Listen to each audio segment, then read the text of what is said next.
marka hore waxaan rabaa inaan u tacsiyeeyo geeridii naxdinta lahayd ee ku timid wasiirkii waxbarashada Jubbaland Macallin Maxamed Ibrahim oo ku geeriyooday waddanka India tacsiyaas oo rabeen u diro ummadda Soomaaliyeed meel kastoo joogto gaar ahaan ummadda reer Jubbaland waxaan leeyahay samir iyo iimaan Allah ka siiyo ummadda Soomaaliyeed guud ahaan gaar ahaanna ummadda reer Jubbaland samir iyo iimaan Allah ka siiyo gaar ahaan ehelkii iyo qaraabadii iyo awlaadii uu ka tagayna waxaan leeyahay samir iyo iimaan Allah ka siiyo inta kadib shirka nagan jaraa'id ee maanta wuxuu daaran yahay ama ku saabsan yahay isla tacsidaas wasiirka markuu ku dhintay meesha la yiraahdo India waa laga soo qaaday waxa la soo marsiiyay Addis Ababa shalay baa laga soo qaaday waxa la keenay magaalada madaxda Soomaaliya Muqdisho waxaan lagu wargeliyay mas'uuliyiinta ka soo jeeda dawlad goboleedka Jubbaland ee federaalka ka tirsan in ay xubno ka mid ah wax ka galbiyaan janaasadaas si ay u geeyaan magaalada Kismaayo oo aaskiisu ka dhici lahaa annagoo ah 3 senator Axmed Xaashi senator Iftiin Xasan Iimaan Baasto iyo anigoo idin la hadlayo senator Cabdullaahi Sheekh Ismaaciil Fartaag waxaan ka mid ahayn mas'uuliyiintii lagu soo qoray diyaaradda si ay wax uga galbiyaan janaasadaas Allah u naxariistay Macallin Maxamed saasi la eg waxa ka mid ahaa wasiiro ay ka mid ahaayeen Maxamed Aadan Dhuubow iyo wasiir Ashkir iyo wasiir Muqtaar iyo agaasimaha maxaa la yiraahdaa xafiiska ra'iisul wasaaraha Axmed Nuur iyo mas'uuliyiin kale oo fara badan oo isugu jira saraakiil iyo mas'uuliyiin hore iyo kuwa hadda mas'uuliyadda dawladda wax ka haya ay ka mid ahaayeen markaan tagnay saaki 9kii barqanimo garoonka diyuuradaha diyuuradii meedka qaadi lahayd iyo diyuuradii waftiga qaadi lahayd galbin lahaa maxaa la yiraahdaa janaasada wax ka galbin lahaa markii la fuulay oo labada diyuuradba la istaaray ama la muxuu ahaa bayloodada ay dhaqaajiyeen diyuuradii aan saarnaa oo ka mid ah dadkii saarnaa markii albaabka loo soo xiray waxa uu yimid nin nalagu yiri wuxuu ka socdaa nabad sugidda wuxuu la hadlay bayloodkii diyuuradii waa la damiyay waa la isweydiiyay cabaar baa meeshii agaasimihii ra'iisul wasaaraha xafiiska ra'iisul wasaaraha iyo wasiir Ashkir iyo waa muxuu ahaa arintii bay dhax galeen cilada meel ka jirta muxuu ahaa yaa la raadiyay isla markaas hadana diyuuradii waa nolol soo fuulay waxa la yiraahdaa dhammaan soo daga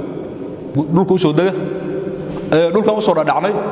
waa la isweydiiyay waxa la yiraahdaa sabab diyuuradii kale oo meedka waday waa dhooftay maxaa midaan lagu haystaa sii wad soo wad war badan ka bacdi waxa la soo dhajiyay hadday saaran yihiin senator Cabdullaahi Sheekh Ismaaciil iyo senator Iftiin Xasan Iimaan iyo afayeenkii hore ee Jubbaland Axmed Carab diyuuraddan ma bixayso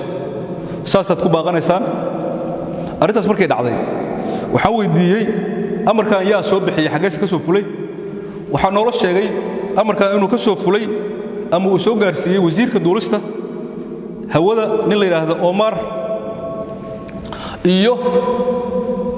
nabad sugidda Soomaaliya muxuu ahaa saraakiisha nabad sugidda Soomaaliya ama taliska nabad sugidda Soomaaliya amar ka soo baxay inay tahay nolol sheegay arintaas markay dhacday annagoo qiimeynayna marka wax badan dadka saaran diyaaradda oo muxuu ahaa janaasada u socday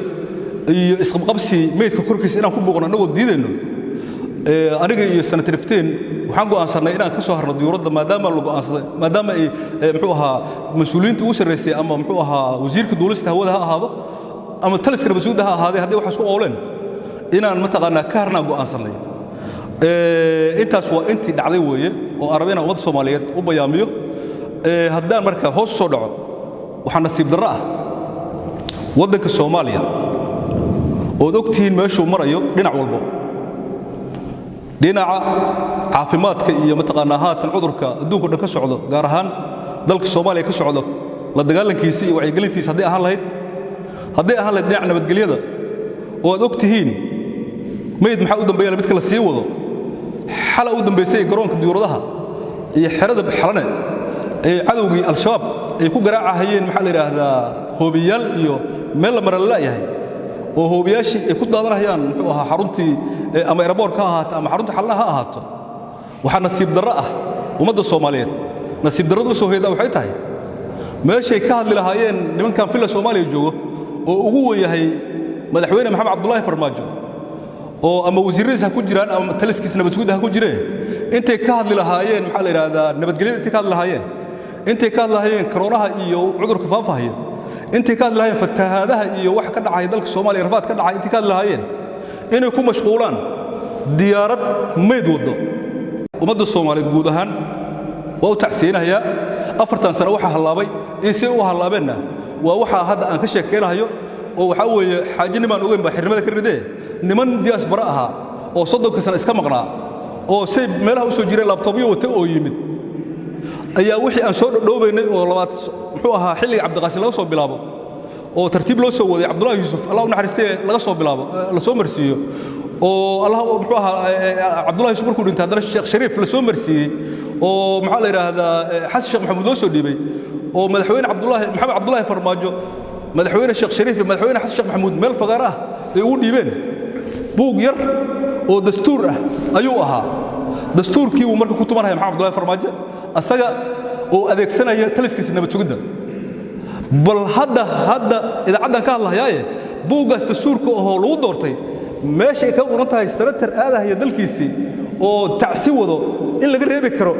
muxuu ahaa waa la rabaa mana ka aamusayno ilaa maxkamadda sare waa isla soconaynaa